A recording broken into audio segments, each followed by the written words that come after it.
भारतीय सेना की सबसे पुरानी रेजिमेंट कौन सी है? जानिए 300 साल पुरानी सैन्य विरासत का इतिहास। दोस्तों नमस्कार, मैं महेंद्र बघेल आज आपके साथ हाजिर हूँ। MS बघेल यूट्यूब चैनल पर सभी लोगों का हार्दिक स्वागत करता हूँ। पूरा देश आज स्वतंत्रता गणतंत्र दिवस मना रहा है। इस मौके पर राजधानी दिल्ली में कर्तव्य पथ पर दुनिया ने भारत की सैन्य शक्ति, सांस्कृतिक विविधता और विकास यात्रा देखी। वहीं जहां वायुसेना ने दिल्ली के आसमान में शौर्य और स्वदेशी ताकत का आकाशीय संदेश दिया, वहीं जमीन पर भारतीय सेना की अलग अलग रेजिमेंट में अपनी ताकत और दिलेरी का परिचय दिया। जब बात भारतीय सेना की आती है तो हर भारतीय गर्व से भर उठता है, लेकिन शायद बहुत कम लोग जानते होंगे कि हमारी सेना की सबसे पुरानी रेजिमेंट कौन सी है। आज हम आपको उसी ऐतिहासिक रेजिमेंट के बारे में बताएंगे जिसकी जड़ें आजाद भारत में नहीं बल्कि उससे भी बहुत पहले, औपनिवेशिक काल से भी पहले की हैं। आइए चलते हैं इस अनूठी इतिहास यात्रा पर। कौन सी है भारतीय सेना की सबसे पुरानी रेजिमेंट? भारतीय सेना सिर्फ सैन्य ताकत नहीं बल्कि परंपरा, निष्ठा, अनुशासन के साथ ही वीरता और बलिदान का भी दूसरा नाम है। हमारी सेना के जवान हर वक्त अपनी जान की बाजी लगाकर भी देश की सेवा और सुरक्षा के लिए हर वक्त तैयार रहते हैं। भारतीय सेना अलग अलग रेजिमेंट से मिलकर बनी है।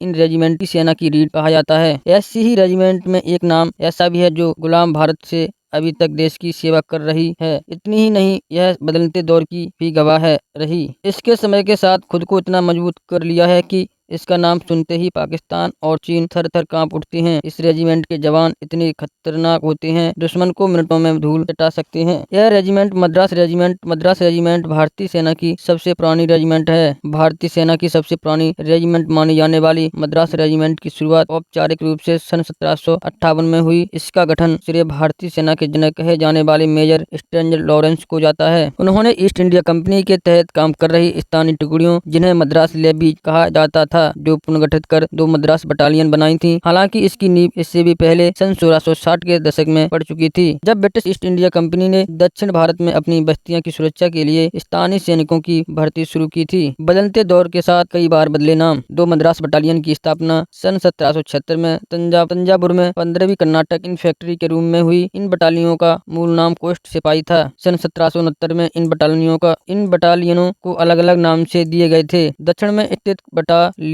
को कर्नाटक कहा जाता था और उनकी संख्या 1 से 13 तक थी, जबकि उत्तर में सेवारत बटालियनों को सरकर नाम दिया गया था और उनकी संख्या 1 से 6 तक थी। सन 1784 में कर्नाटक और सरकर के बीच यह अंतर समाप्त कर दिया गया और इसके बाद इन्हें मद्रास बटालियन के रूप में जाने लगा। कई युद्धों में लिया भाग। यह रेजिमेंट ब्रिटिश भारतीय सेना और भारतीय सेना के साथ कई अभियानों में भाग ले चुकी है। कई प्रसिद्ध ब्रिटिश अधिकारियों ने इस रेजिमेंट की कमान संभाल ली है, जिनमें रॉबर्ट क्लाइव और आर्थर वेलेस्ली बाद ड्यूक ऑफ वेलिंगटन शामिल हैं। इस रेजिमेंट ने दक्षिण भारत में लड़े गए कर्नाटक युद्ध और टीपू सुल्तान के खिलाफ श्रीरंगपट्टनम और घेराबंदी जैसे बड़े सैन्य अभियानों में शामिल हैं। इस रेजिमेंट का हाथी का प्रतीक जिन असाई की लड़ाई में इस वीरता का प्रतीक है। आजादी के बाद हर मोर्चे पर रही मौजूद। सन 1947 के बाद मद्रास रेजिमेंट स्वतंत्र भारत की सेना का अहम हिस्सा बनी। इसने देश के जुड़े हर बड़े सैन्य संघर्ष में अपनी भूमिका निभाई, जिनमें 1947-48 कश्मीर युद्ध, 1962 का भारत चीन युद्ध, 1965 और 1971 के भारत पाक युद्ध और 1999 का कारगिल युद्ध शामिल है। मद्रास रेजिमेंट सेंट्रल वर्तमान में